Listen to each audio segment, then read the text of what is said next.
Happy Wednesday, Unwoke Nation, and I'd like to welcome you to episode 7 of the UnWokeShow, where free speech is welcome, all subjects are on the table, and your boys bring you topics raw and uncut every single Sunday, baby. I'm your co-host, Rich, along with my brother from another mother. How you doing, Big Tim? Timmy? I'm doing all right, Rich. How about you, buddy? Doing great, man. Doing great. Just another Wednesday, enjoying this podcast where I'm talking to all you great people. Want to give you guys a great shout out there. So from California all the way up to New York for taking a time out to listen to our show every single Wednesday. Hey, guys, make sure to like and subscribe and check us out on our social media. So we're on Twitter, we got YouTube, Spotify, and just got it done with, as we said before, about our Apple podcast. We definitely love you guys listening on there. So definitely check us out on the Unwoke the Show. And we also love to hear any comments you guys have, any questions. And quite honestly, guys, like I said, this show is all about you guys. And also we would love to hear any topics that you might want us to cover and talk about, and also, so definitely give us a shout out at our website, at our email on feedback. So it's feedback@unwoketheshow.com. Once again,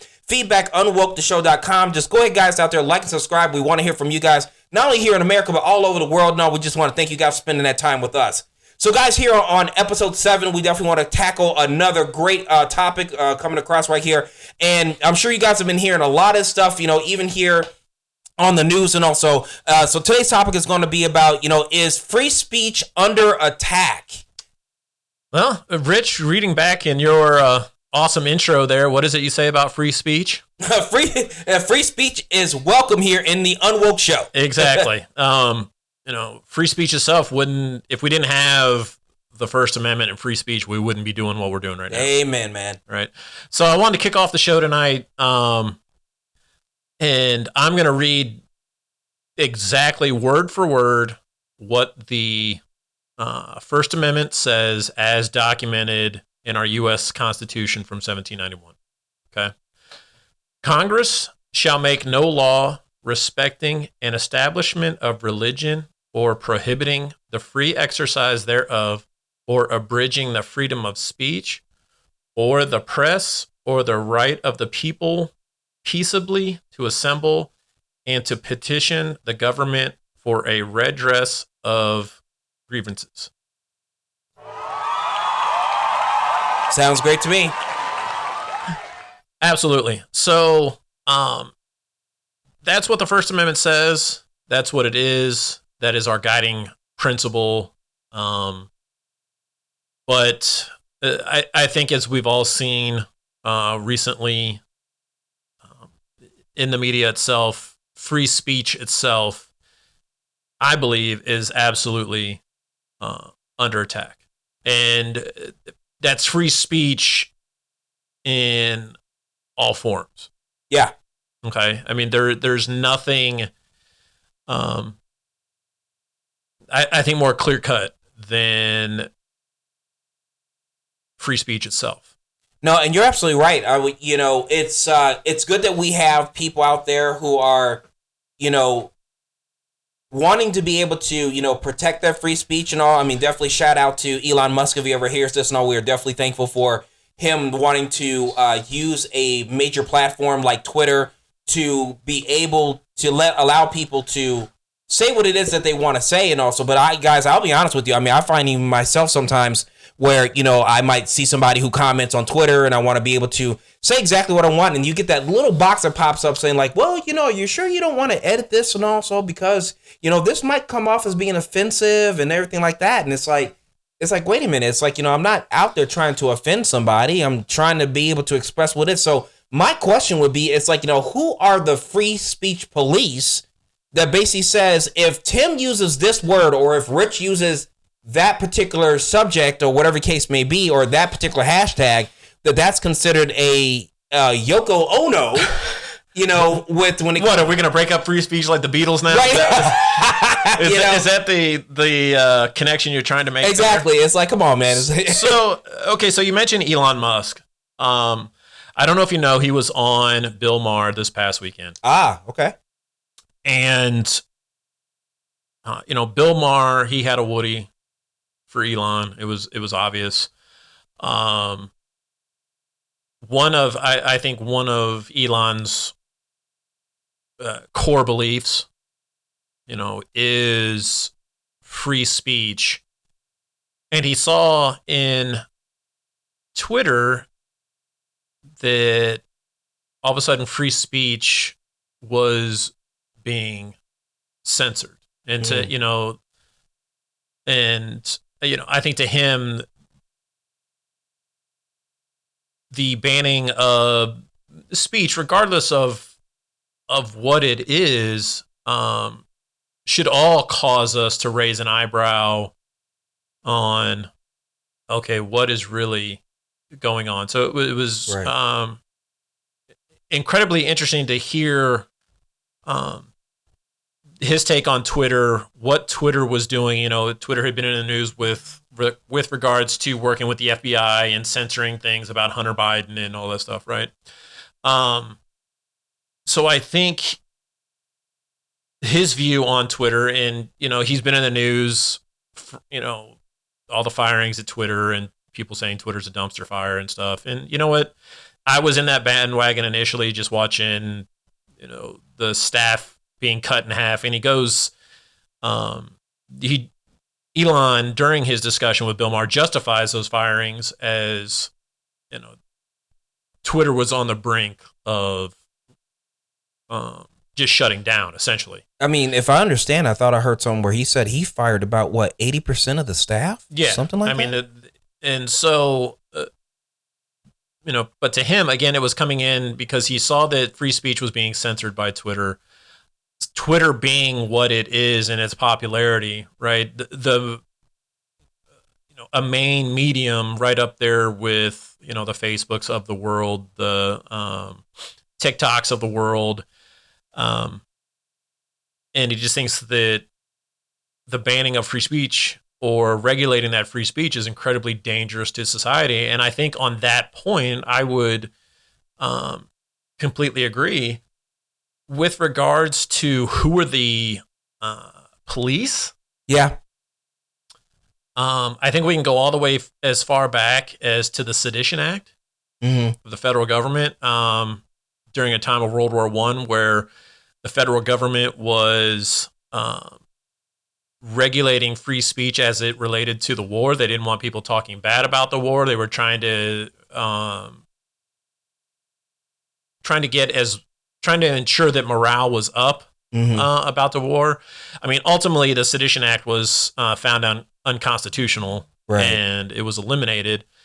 So there's one form of, let's just call it speech police. Right? Yeah. So A, the federal government. B, another speech police group would be anybody whose narrative doesn't fit their narrative. Right. Then all of a sudden those who I would lump into the free speech police group. I would even argue that our media outlets in some capacity relegate free speech to certain topics. Just for fear of the backlash that a certain segment of society may have an issue with. And sometimes that segment of where they might have an issue is a very small segment of society that's, it's almost like, when we talk about this, it's like the Sedition Act as it does during World War II, as you had mentioned, but it's almost like it's more out in the open now of like, things where we say we have this list of things that you can't say. And it's like, but wait a minute, as the First Amendment says, I have a right to be able to say those different things. So I think we've mentioned on a previous episode of where it's like that. I mean, we might not like certain things or certain maybe supremacist groups might say in there like that, but in the end, I mean, they have a right to be able to say that. Right. And since we're circling back on the government on this topic, I don't know if you're aware, but Ireland recently passed a law making it illegal to read non-mainstream news sources. Huh? Yeah. Lawmakers in Ireland have passed a new law that will make it illegal for citizens to view or share any non-mainstream media content on their phones and computer devices. Non-mainstream. What is their definition they want to say of non-mainstream? Or I mean, because it sounds simple and everything, but you know, a lot of times when you have people who are trying to do this, it always comes out where it's a simple word and everything, but then they try to complicate it by adding all this different jargon to it. So I would love to be able to hear. So here, let me complicate this even further for our audience. Ready, go! The new legislation means that anything viewed online that has been deemed hateful by fact checkers will result in prison time for those who have viewed or shared it. Huh? Exactly. Okay, so let me get straight. So if I had a piece of information, and let's just say it's factual, but if the fact checkers, the speech police, as we mentioned earlier, deem this as being bad, and I decide I want to share it with you, Tim, I'm looking at the clink. Is basically what you're telling me. So I can't do freedom of speech, or I mean, I don't know if you can say it like the expression of, you know, I express that this is actual factual and I want to be able to share this. That they're willing to throw me into jail for it. And Ireland has passed this. Yeah, so let's just throw another heaping layer of bullshit on this one. Okay. So not only has this law been passed, and yes, you will do prison time, the burden of proof is shifted to the accused, who is expected to prove they didn't intend to use the material to spread hate. Sounds like a dictatorship. Well, it is. A lot of people feel that this is a very fascist law, for sure. Fascist legislation. Mm-hmm. So, I mean, if we need any other points to justify that free speech is under attack in America, I mean, just look at Ireland. Yeah. Well, not in America, just free speech in general under attack. Right. Yeah, just, I mean, Ireland is your example. Right. Right? So, but what's funny is the bill does not define hateful speech. See, and that's the rub. That's where I was going. It's like they're making this blank statement saying that what's hate speech. Okay, what are the four numbnuts out there sitting behind some big desk or so in Ireland's parliament, basically saying like, oh, we decided this, and this is going to be hate speech. In what way? I don't get that. It's and what's the likeliness of such a law coming over here to the West? Well, I mean, let's go real talk here. Well, we just mentioned the Sedition Act, right? Well, true. Right, so that was out there, again, deemed unconstitutional. I mean, like hard-nosed in such a case like this, where I mean, like really, the powers that be putting together a hard-nosed type of law, where America is built on freedom, and now that could potentially be somebody taking notes on, we might want to do that, Well, I mean, I would like to think that in America this wouldn't actually happen in the modern era. I would like to think that the history that we have, again, getting back to the Sedition Act, we know that, okay, that's doing that or passing that, again, that fascist law that Ireland has recently passed, that wouldn't happen here. Now, that doesn't mean that Democrats, Republicans haven't thought of it in some capacity. Mm-hmm. or behind in the halls or private conversations or something like that. I mean, because we really don't know. I mean, we don't even know, like who was the one who proposed the Sedition Act at that time. We don't even know, but it's just fact. We're just putting the government just in general was willing to put that on their own people. That's shocking. Well, okay, so you want to talk about the country. So back in March, in Washington State, love those guys. Hey, let's ban everything associated with the AR, but we won't get it. That's a separate topic for something. Yeah. So in Washington State, a lawmaker proposed a hotline so the government could track offensively biased statements as well as hate crimes.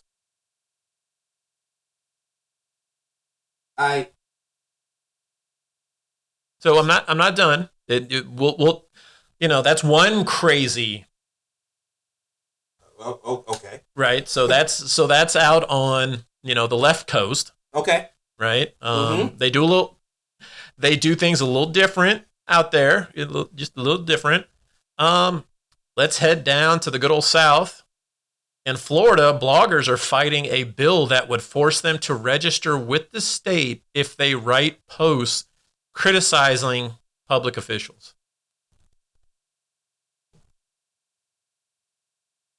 Wait. So let that sink in for a minute. Yeah, that is really messed up. There are countries out there like Saudi Arabia where you can't even speak against a royal family.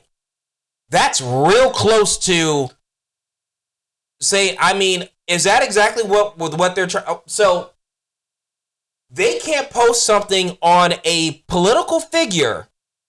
Is that what we're saying? And that's considered wrong in the United States of America? Criticizing a public official. Freedom of expression. Yep. So really what this is saying is we're going to pass, or we want to pass, a freedom of expression restriction on bloggers. No. Oh gosh, people. I'm sorry guys. I'm learning about this just as I'm learning about this just right now, just as you are. And that's got fascist written all over it and everything. So I mean, gosh, I've seen less red and black out of Bulls game. It's like yeah. It's take Charlottesville. Yeah. That's a good point. White supremacist runs his event. Car? Yeah. A white supremacist event. The clashes between various groups. Mm-hmm. That's another example. Do you want to pass something that has the potential that if your peaceful demonstration is going to incite rioting, that sorry, you can't have your peaceful demonstration, even though it's protected under the First Amendment? I mean, it's white supremacists, and that they're their own group, and right. We won't get into that, but probably a lot of what there is hate speech, and yes, contrary to popular belief, hate speech in itself is speech. It is. Right? Let's take the most recent, the January 6th insurrection. Our former president. Yeah. And, essentially using speech. Mm-hmm. And while I don't agree with the events of January 6th, but now all of a sudden she would be looking at laws that could potentially censor, statements that may deemed inflammatory. I guess it's almost like, when I like to use the idea where you have certain people out there where it's like, you treat them like a bomb, and it's like you want to find out how short the trigger is. It's like, it's like, yeah, I mean, that's crazy. That I guess that's kind of the question. I'm sure a lot of you guys who are listening are asking that same question. Is like, when does this end? when does this get? It's like that. People are just so. And Tim, you've mentioned this many a times. Just people are just so soft and so easily offended. It's like who is the person that decides how far this actually goes? So in fact, where I think Canada just passed some type of bill that basically says where that you can't protest anything that deals with LGBTQ or so like that. I mean, they just passed that law. I think it was sometime last month and everything, and it doesn't make any sense where. And this is nothing against the LGBTQ community where it could have been for anything. So you're talking about the "Don't Say Gay" bill down in Florida? Yeah, like they were talking about, which Ron DeSantis, he was saying is like, wait, guys, it has really nothing to do with that. But yeah, it's very similar to this. Just kind of like, well, okay, you can't promote. I mean, you can't speak against this group or that organization and stuff like that. And it's like, well, wait a minute. It's like, what do you get to say? Or are we just all carrying around duct tape, across our mouths? That's kind of what it looks like. Mm-hmm. It's crazy to think that we're seeing waves of bills targeting drag performances, things of gender nonconforming, mm-hmm. that the notion that could trigger a penalty, right, of some kind. We've touched on this point previously, the number of bills regulating books in K through 12 school libraries. Look at what can and can't be taught in school, again, i.e. Florida. Right. How about on college campuses? Yeah. Right. Data reflecting faculty members being punished or even fired for speech or expression. Yeah. Right. They're not following whatever that narrative is for that college or university, and I mean that could be a separate topic. That colleges are no longer a place to go and learn; it's a place of indoctrination. Yeah, it's definitely. I agree with that. Where I think colleges and universities are definitely not institutions of higher learning, and also it's more like institutions of higher brainwash, and you have to accept exactly what it is. How many times we've seen, whether it's maybe some person who is going against maybe the social narrative and they want to go speak on a campus and they got people trying to break down the doors or, in fact, where wasn't it? I think the lady who used to be the former swimmer, I think she went out to the University of San Francisco and she was out there doing a speech and I think she was attacked and all that other stuff. I mean, no matter where you are, and what topic it is, where the fact that you cannot be able to say, what it is you want to say, but the people who are fighting against you, they can say that all the time, so it just, again, like I said, it's like, where does this end? Who's the one who's putting the stop and the go on what can be said and what can't be? Well, let's just take the government out of the equation for it, right? Yeah. Scare tactics and stuff. Yep. How about, I don't know if you remember your American history, but the Red Scare of the early 1950s? A little bit before my time, but I might have seen a history book. AKA McCarthyism. Okay, I have heard that term. I have heard that term before. McCarthy and others tried to silence political opponents by accusing them of being communists or socialists. Oh, yes. Yeah, using fear and public accusations to suppress basic free speech rights. Mm-hmm. I would argue that is definitely being in play. Look at the who is running for president, who's running for re-election as president, mm-hmm. on the Republican side of the House. Mm-hmm. Not that we're trying to get political here, folks, but if you're looking for a modern day practitioner of McCarthyism, it's pretty easy to see, on which side of the aisle as it relates to presidential candidates who's actively practicing that. So I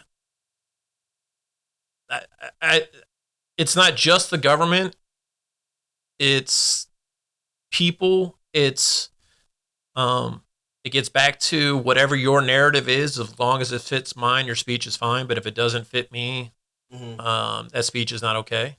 Right. And the fact that I think two people can sit down and have a productive conversation about that, about speech, right? I don't think outside of our studio, you and I could find two independent individuals that could have a productive conversation about what is considered free speech or is free speech under attack without one side or the other getting enraged about a point or a number of points. I mean, yeah, it's very. I would agree with that. I think it seems nowadays, and especially over the course of the last, you could say the last 6 years or so, with the way people are, you could say so politically, might be politically riled up depending on what the topic is. Where I think you're very hard pressed to give or take whatever that topic is that person's going to be ready to either. Whether it's, not be friends with you anymore, it's like that. I mean, what happened to the time where you could agree to disagree and still want to have a beer with that person? Like, what happened to that? And that just boggles my mind, where I have a lot of people that might have different opinions of me on several topics, politically or non-politically, but there's no way in the world that I'd want to get to the point where I don't want to talk with them anymore. It's like, hey, you know what? I can respect exactly how you feel about, this, that, and the other, and that should be perfectly fine. It's like, where did that stop? Or where did it begin that, it was not good to be able to say exactly what you thought on a particular topic? I mean, it is where, and quite honestly, it's like, when we talk about the amount of social media, like we were talking about social media on episode 6, last week, it just doesn't make any sense about how we see so many of these play, whether it's YouTube or, YouTube or Twitter at that time. And also like where all of a sudden it's like, oh, you have to be really, really careful. Why is it that you might have it where if a certain political person might have a different ideology, that's considered to be evil or bad or something like that, is going to be completely banned on a social media platform.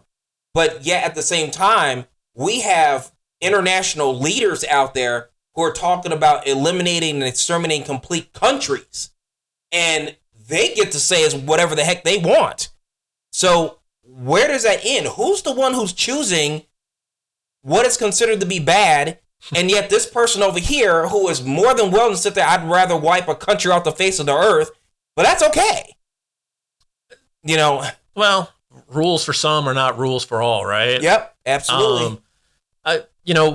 We talked about the speech police. I think you can go ahead and throw in there cancel culture as well. Yep, you sure can.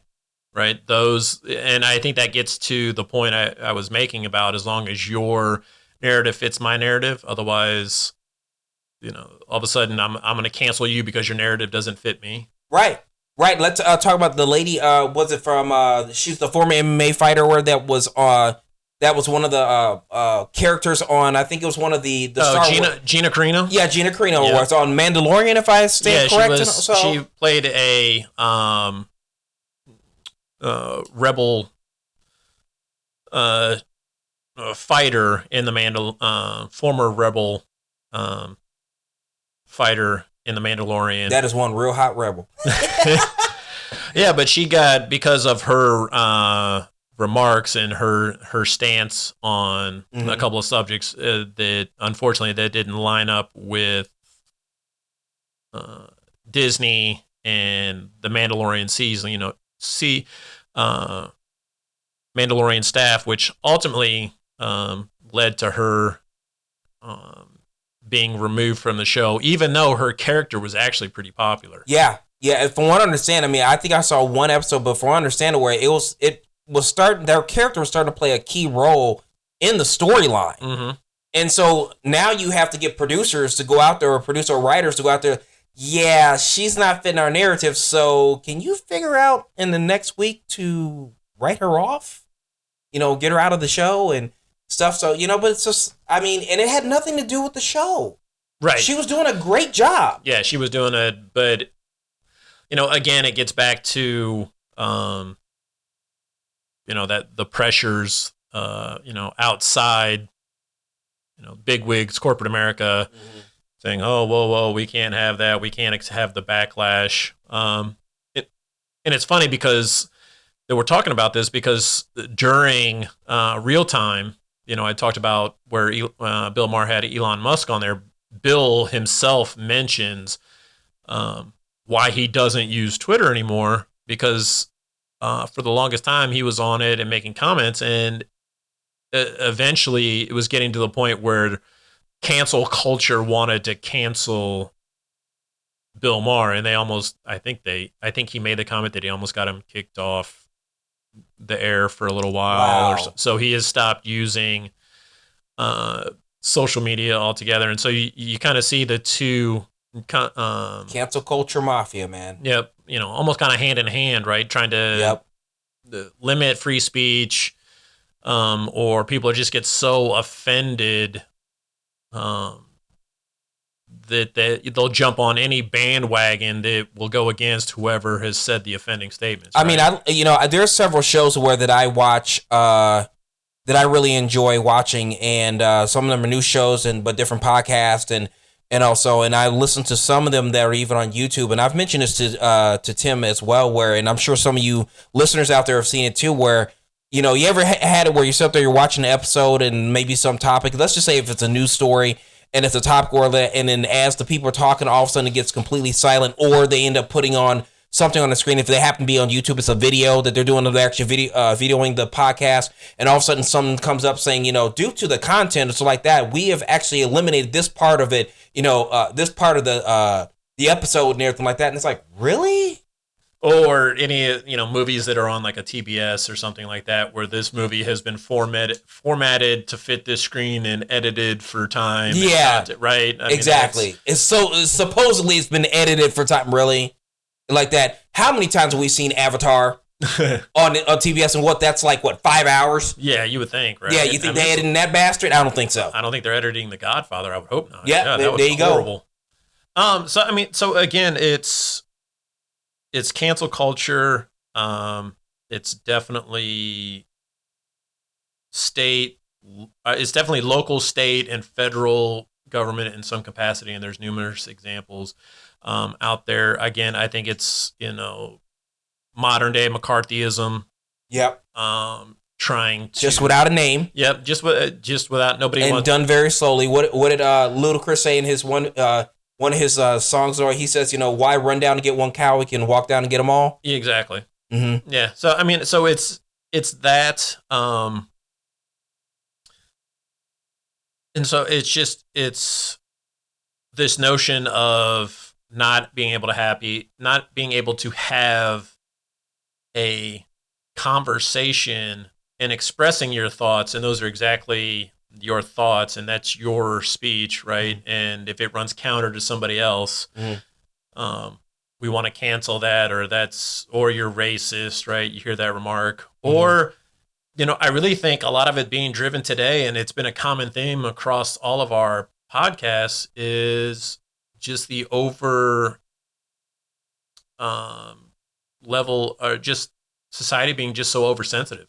Yeah, it is. It's just, being oversensitive. And the thing is that it takes people to have courage to be able to fight back. We use the example, and just because it's just a recent example where really, we use the example of what's been going on with a lot of beer companies recently. I mean, there's some people out there that for whatever reason. Did you see that Kid Rock video?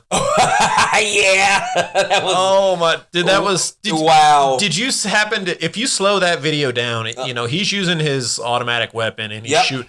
Did you happen to see, if you just look partial to the right, you see something being blasted out at the rest of those beer cans and stuff that are on that. Oh my god! I didn't know, so I'm gonna have to go back and look at it. Yeah, you gotta slow it down. You'll see all this this explosion stuff just happening. Really? Yeah. I mean, but it's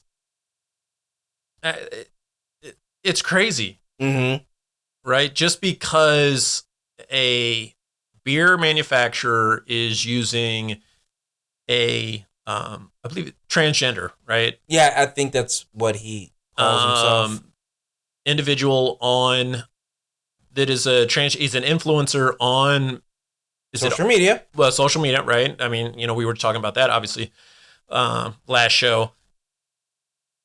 And now you've got the Kid Rocks, right, of the world. Travis, what's the? Oh, I'd have to go back and find it. He's a country music singer has been doing a tour, and he says he's taken all Budweiser sponsorship off of his tour, and also that's got to be several $1 million because what is it? Their stock plummeted $6 billion. I know, isn't that crazy? In a week, I think. It's like talk about having a group of your customers, your worldwide, and especially here in America, your customers who are, showing it's like, hey, this is what we not approve of, so like that. And then you look at the amount of rescue marketing they were trying, or they want to get back to showing the Clydesdales and, showing they look like some outdoor concert and people. And did you see that commercial? Oh, that video. Yeah, the commercial and everything like that, where it seemed like all the Bud Light cans and everything were highlighted in blue, no matter how far the screen went back. And it's like, come on, man. So it's funny because right after I watched Real Time with Bill Maher, there's another show I like to watch. It's called Last Week Tonight with John Oliver. Ah, yeah, I've heard of it. So in one of his segments, he talks about the whole Budweiser, the Kid Rock video, and the advertisement that Bud Light put out after the Kid Rock with the Clydesdale and everything, and he was just like, talk about missing the fucking point. It's like, it's like you had 6 billion reasons to figure out what the heck did you do, and you couldn't figure it. It's just a Clydesdale just running, and then it's various statements about together and everything. I was just, and he's like, talk about missing the fucking point. It's like you would just think that they would just kind of like, okay, let's step back from this and really think we should have really rethought. I mean, to the point, if I understand, the lady who was the vice president of marketing specifically for the Bud Light, guys, let you know, I'm not a beer drinker and everything, so I'm basically learning all this. So the people that were in charge of there were 2 VPs that rolled. Okay. On this, and one of it was a lady who was in charge of marketing. I forget.